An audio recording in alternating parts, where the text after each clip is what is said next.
Kia Sportage QL. Evaporator temperature sensor repair procedures. Inspection. 1. Turn the ignition switch off. 2. Disconnect the evaporator temperature sensor connector. 3. Measure resistance between terminals plus and minus of the evaporator temperature sensor. Specification.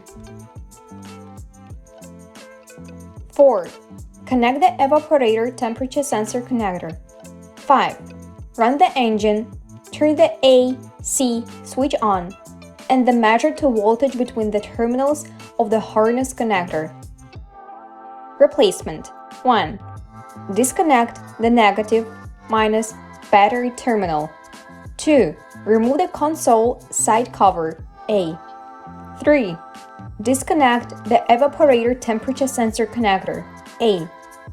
4. Separate the evaporator temperature sensor after rotating it 90 degrees in the counterclockwise direction. 5. Remove the evaporator temperature sensor A in the direction of the arrow. 6. Install in the reverse order of removal.